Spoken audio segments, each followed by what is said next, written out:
now discuss Indian polity. So our topic state human rights commission.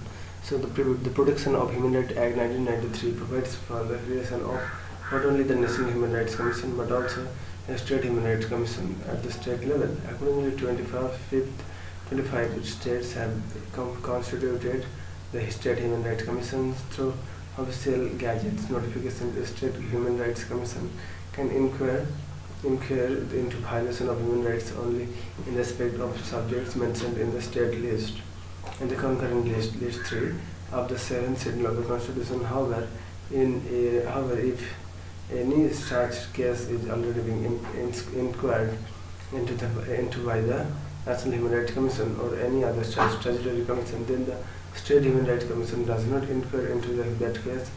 Composition of the commission. The State Human Rights Commission is a multi-member body consisting of a chairperson and 2 members. Chairman and 2 members. The chairperson should be a retired Chief Justice of the High Court, and members should be a serving or retired judge of a High Court or a district judge of the state with a minimum of 7 years experience of district judge and a person having knowledge or practical experience with respect to human rights. The chairperson and members are appointed by the governor on the recommendation of a committee consisting of the chief minister as its head, the speaker of the legislative assembly, the state home minister, and the leader of the opposition in the legislative assembly. In the case of the state having the legislative council, the chairman of the council and leader of the opposition in the council would also be the member of the committee. Further, a sitting judge of a high court or a sitting judge or sitting district judge can be appointed by only after consultation with the Chief Justice of the High Courts or the concerned state. Okay, so further, a sitting judge of the High Courts or a sitting district judge can be appointed only after consultation with the Chief Justice of the High Court of the concerned state. The chairperson and members hold office for a term of 5 years or until they attain the age of 70 years. Whichever is earlier, after their tenure, the chairperson and members are not eligible for further employment under the state government or the central government. Although the chairperson and members of the State Human Rights Commission are appointed by the governor,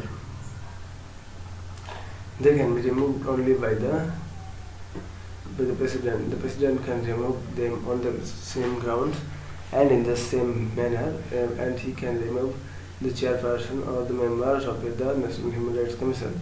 Thus, he can remove the chairperson or the member under the following circumstances: if he is adjudged or an insolvent, if he engaged during his term of office in any paid employment outside the duties of his office, if he is unfit to continue in office by reason of infirmity of mind and or body, or if he is of unsound mind and stand to so declare by a competent court, or if he is convicted and sentenced to imprisonment for an offence. In addition to this, the president can also remove the chairperson or a member on the ground of proved misbehavior or incapacity. However, in this case, the president has to refer the matter to the Supreme Court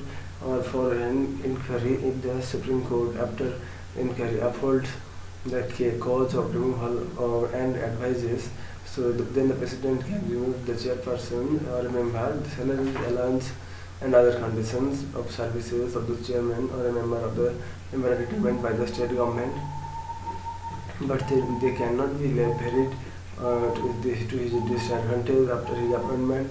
All the above provisions are aimed at securing autonomy, independence, and impartiality in the functioning of the Commission. Functions of Commission. The functions of the Commission are to inquire into any violation of human rights or negotiating the prevention of such violation by a public servant, earlier sumo to on a petition presented to it on an in order of a court to intervene in any proceedings involving allegations of violations of human rights pending before a court, to visit jails and detention places, to study the living conditions of inmates and make recommendations thereon, to review the constitutional and other legal safeguards for the protection of human rights and recommended measures for their effective implementation, to review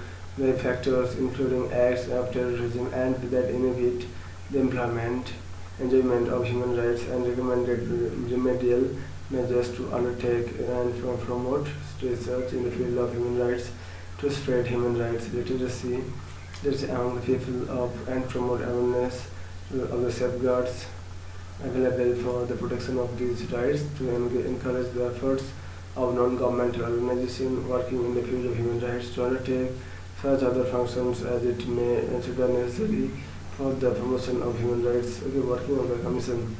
The Commission is vested with the power to regulate its own procedure. It has all the powers of a civil court, and its proceedings have a judicial character. It may call for information or report from the state government or any other authority subordinate thereto.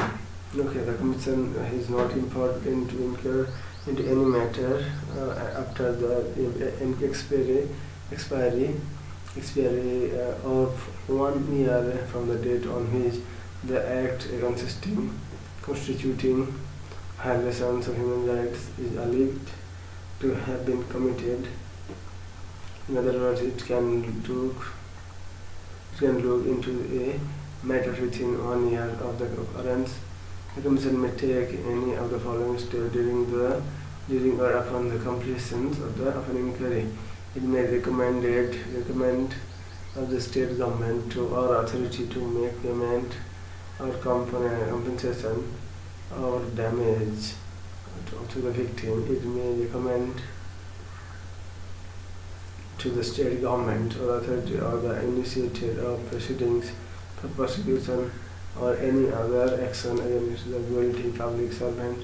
It may recommend to the state government or authority for the grant of immediate interim relief to the victim. It may approach the Supreme Court and the State High Court for the necessary direction, orders or rights.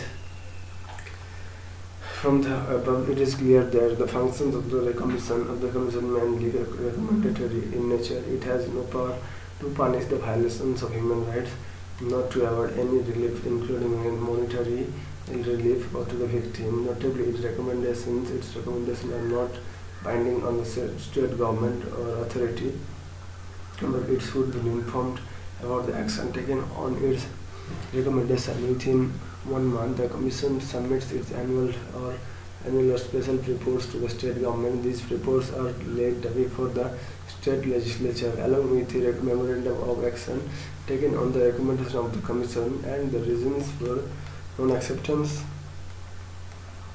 of any such recommendation. Human Rights Commission. This act was amended in 2006. Okay. These are in 2016 Assam, Andhra Pradesh, Telangana combined for Andhra Pradesh and Telangana, Bihar, Chhattisgarh, Gujarat, Goa, Himachal Pradesh, Jammu Kashmir, Kerala, Karnataka, Madhya Pradesh, Maharashtra, Manipur, Odisha, Punjab, Rajasthan, Tamil Nadu, UP, West Bengal, Jharkhand, Sikkim, Uttarakhand, Haryana and Tripura. In 2006, amended reduced the number of members of the State Human Rights Commission from 5 to 3, and also changed the eligibility conditions for appointment of a member of the Commission. A member is eligible for reappointment for another term of 5 years, subjected to the age list of 70 years before the House of State Legislature, where it consists of 2 houses, or where such legislature consists of 1 house before that house. Okay. So next we discuss another topic.